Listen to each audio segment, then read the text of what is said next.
Okay, so we're diving into a pretty dark story today. The Hillside Strangler murders in Los Angeles back in the late 70s. Yeah, a time when the city was just gripped by fear. Totally. But you know what's really fascinating to me is the woman who got tangled up in it all, Veronica Compton. Yeah, it's a really fascinating case study on the surface. She's like this average woman, aspiring actress and screenwriter. Right. Totally normal. But she ends up deeply involved with one of the most notorious serial killers in American history. I mean, talk about a story. Wait. So we're using a transcript from the Casual Criminalist YouTube episode called The Real Life Harley Quinn Right. to explore all of this. And we really want to try to understand who the major players were and how Veronica got pulled into this whole nightmare. Yeah, and I think a big part of that is hybristophilia. Right. This attraction to criminals is going to be crucial to understanding Veronica's motivations. Okay, yeah, that makes sense. So let's talk about that. What is hybristophilia exactly? Well, it's more than a simple definition. Did you know some researchers think there might be evolutionary roots to this phenomenon? Oh, really? I didn't know that. Tell me more. Well, there's this theory that way back when, in our evolutionary past, women who partnered up with aggressive risk-taking men, they might have had a survival advantage, right?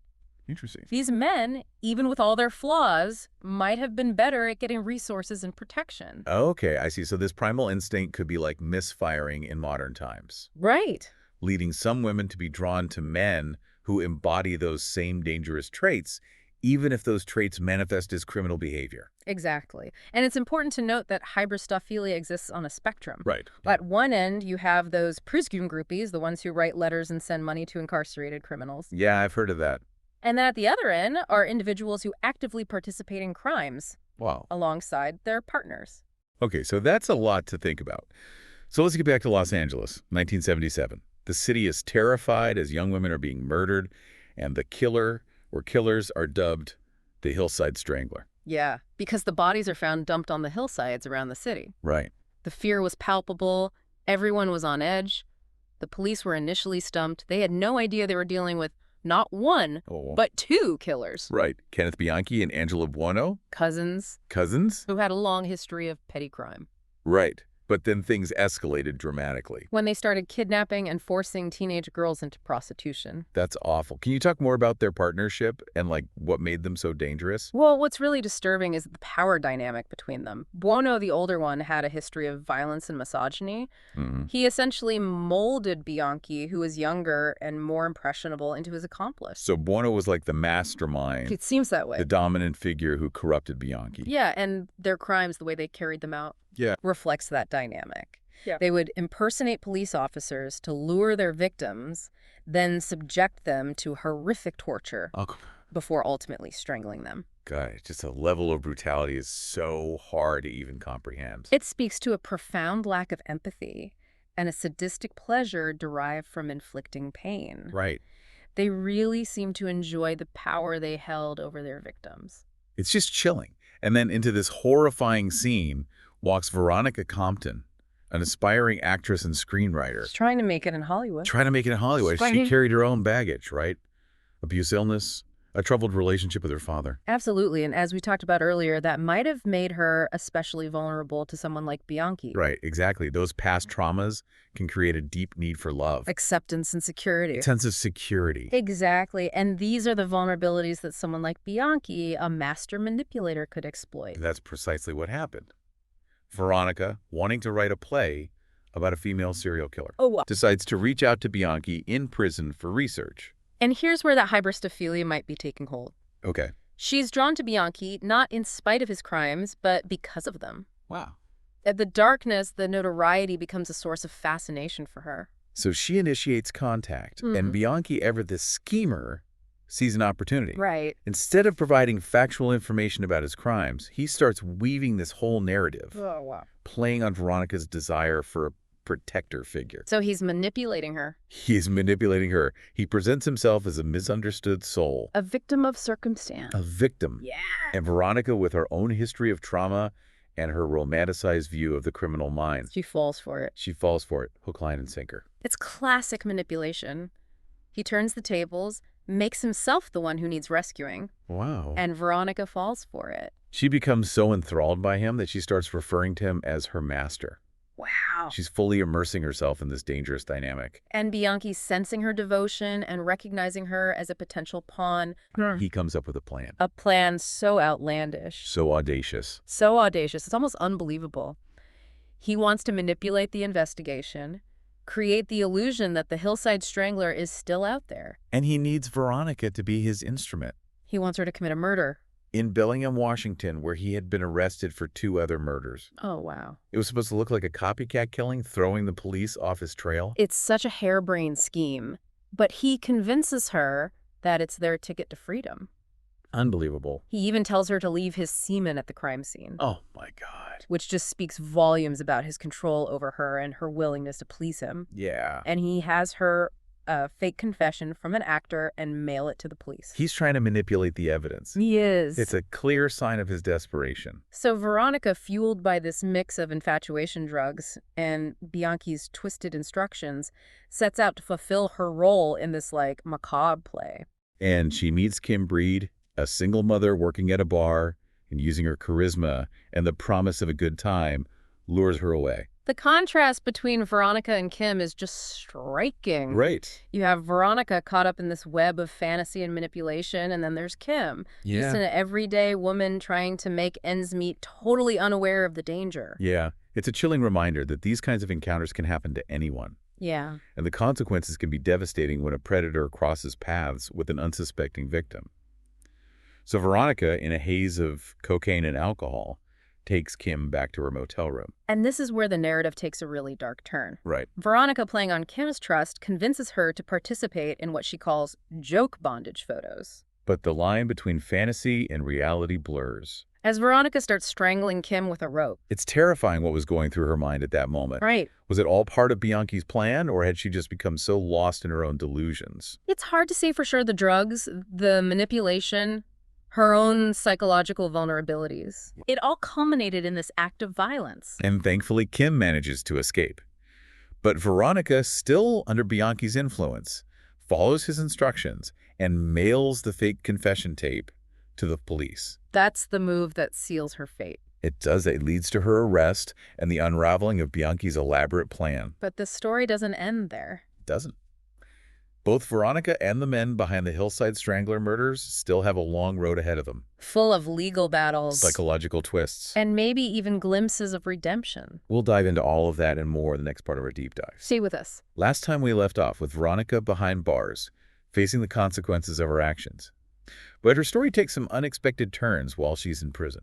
It really does. In fact, her time in prison becomes a significant chapter in all of this. She ends up in Sybil Brand Jail. Okay. The same facility that once housed the Manson women. Wow. And get this, she encounters another notorious figure there, Carol Bundy. Wait, Carol Bundy, the Sunset Strip killer. The one and only. What are the chances? It's a strange coincidence. Bundy was convicted for her role in those brutal murders, and she also exhibited signs of hybristophilia. Right, so this wasn't just a random encounter. Not at all. Bundy had this disturbing fascination with the macabre, Right. even engaging in necrophilia. It must have been a pretty intense experience for Veronica to be surrounded by these infamous figures. Oh, it was. There are accounts of them like yelling back and forth between cells, Yeah. sharing stories of their crimes. Oh my God. Veronica even described Bundy as terrifying, but there's this morbid curiosity in her recounting of those interactions. Yeah, it's almost like she's drawn to these dark personalities. Right. These women who've committed horrific acts. So, So is it possible that prison, instead of being a place of rehabilitation, actually intensified her fascination with the criminal world? it's definitely a possibility. You have to remember, prison is a very unique environment. Yeah. It's a place where individuals with a shared experience of transgression are confined together. And sometimes it can reinforce criminal identities and create this distorted sense of community. So in a way, being surrounded by these notorious figures might have validated Veronica's choices, made her feel less like an outsider. Exactly like she belonged to this twisted club. And her fascination with the Sunset Strip killers, it didn't end with Carol Bundy. No, it didn't. Later, she even started writing letters to Douglas Clark Bundy's partner in crime. Well, they were both in prison. While they were both incarcerated. It seems like there's a pattern here. She keeps getting entangled with these high-profile criminals even while she's behind bars. It makes you wonder if she truly understands the gravity of her own actions. And the harm she's caused. Yeah. So while Veronica's navigating this strange world within prison walls, what's happening with Bianchi and Borno, their plan to frame an unknown third party for the murders has obviously backfired. Oh, completely. Veronica's botched attempt and her arrest just made the case against Bianchi even stronger. And then he makes a decision that changes everything he decides to betray Buono. He turns state's evidence in exchange for a plea deal. He starts cooperating with the authorities, giving them details about the murders and Buono's involvement. He even tries to claim insanity as a defense. So he throws Buono under the bus to save himself. Pretty much, and then tries to play the insanity card. Which just adds another layer of complexity to the trials. It does. His lawyers were essentially arguing that he wasn't mentally competent at the time of the murders. So not fully responsible for his actions. Exactly. But they would needed to prove that he had a severe mental illness that prevented him from understanding that what he was doing was wrong. That sounds like a difficult defense to pull off, especially given the nature of the crimes. It was, and ultimately it didn't work. Meanwhile, Angelo Buono is facing the full force of the law. His trial becomes one of the longest and most expensive in American history. How long did it last? 2 years. 2 years. The prosecution meticulously built their case. They presented mountains of evidence, witness testimonies, forensic analysis. Wow. They even did a detailed recreation of Buono's torture van. The level of detail involved in that trial must have been incredible. It was. They called over 200 witnesses, presented over 1,000 pieces of evidence, and spent weeks just dissecting the complex web of relationships, motives, forensic details. And in the middle of all this, Veronica gets called to testify in Buono's trial. And it doesn't exactly go as planned. What happened? It becomes a spectacle. Remember, she's still heavily under Bianchi's influence. Right. Her testimony is all over the place, full of inconsistencies and bizarre claims. Like what? She starts talking about necrophilia and other disturbing fantasies, completely derailing the proceedings. It's like she's deliberately trying to sabotage the trial, almost like she's enjoying the chaos. Some people thought she was still trying to protect Bianchi. Right. Others thought it was her own psychological unraveling. That she was losing it. Yeah, like a desperate attempt to control the narrative, even if it meant playing the crazy woman. It's just a tragic situation all around. This woman who's started out wanting to be a storyteller ends up becoming a character in a real-life horror story.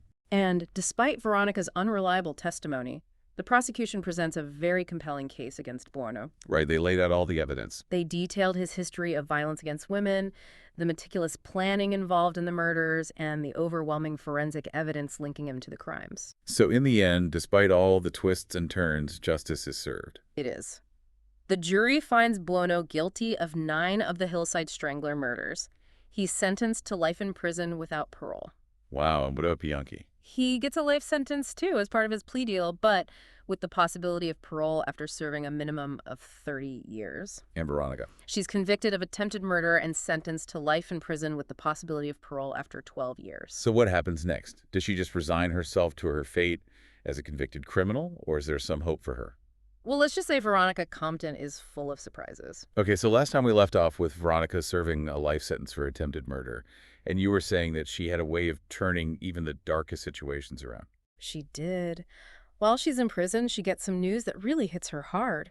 What was that? Her teenage son ran away from home and ended up in juvenile detention. Oh, no, that's terrible. And the reason, alleged abuse from Veronica's own father. Oh, wow. Talk about a heavy blow after everything she's been through.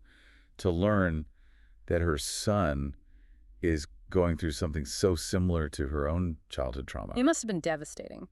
But this news fuels Veronica to take a drastic step. What did she do? She escapes from prison. She escaped? Yep.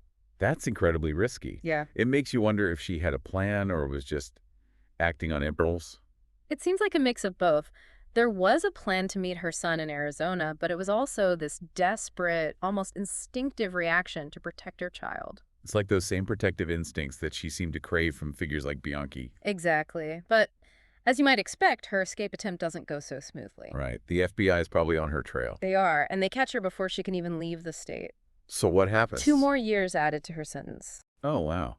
So back to prison, further away from her son than ever. It's a tragic pattern. But it's during this time that we see a change in Veronica.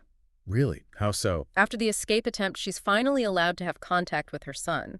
Oh, that's good at least. And while she's dealing with the guilt and the extra time added to her sentence, she starts channeling her energy in a new direction. She becomes a voracious reader, especially of legal texts. Legal texts, like what kind? Stuff about the U.S. justice system and the experiences of female offenders. She becomes a real jailhouse lawyer. Interesting. What do you think brought on this transformation? Was it genuine, or was it another way of manipulating the system? It's hard to say for sure.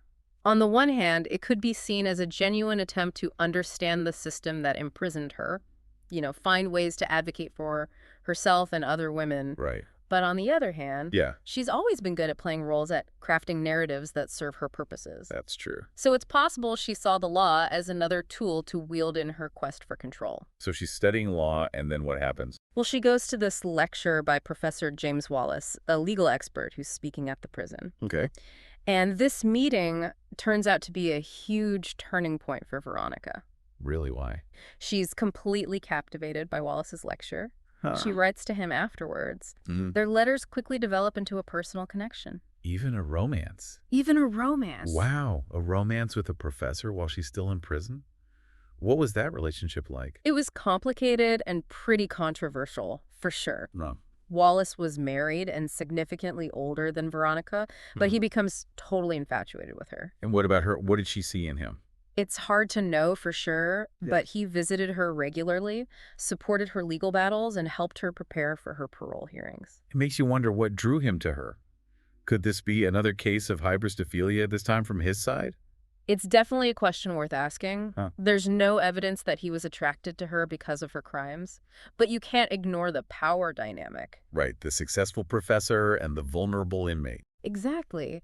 And with Wallace's support, Veronica undergoes this dramatic transformation. She becomes the model prisoner. What do you mean? She starts doing volunteer work, advocating for other inmates, and even converts to Christianity. Wow. It's hard to believe it's the same person. Was this a genuine change of heart, or was she just trying to get out of prison? That's the million-dollar question. Is it true redemption or a calculated performance? It's impossible to know her true motives. Yeah, but the big question is, did it work? Did she get parole? She did. Wow. And Wallace, true to his word, divorces his wife and marries Veronica soon after she's released. Wow. They settle down in a small town. She even gives birth to a daughter. It sounds like she finally found a way to have a normal life. But you said it didn't last? It didn't. Just weeks after her release, the police and a social worker go to her house. Why? They're concerned about the welfare of her daughter. Okay. What they find is shocking. Depending on the account you read, Veronica was either naked or in a robe, and the walls of the house are covered in these disturbing, sexually explicit murals. They also find documents about Veronica's interest in necrophilia and other dark stuff. Oh my God, so much for a fresh start. What was she thinking? It's really baffling. Some say she never understood the seriousness of her past or the need to truly change. Right. Others think the pressure of her new life, the pressure to seem normal, led to some kind of breakdown. It's just another reminder that trauma and manipulation leave lasting scars. So what happens to Veronica after this? Her parole is revoked immediately and she's sent back to prison. Wallace, still in love with her, defends her. What does he say?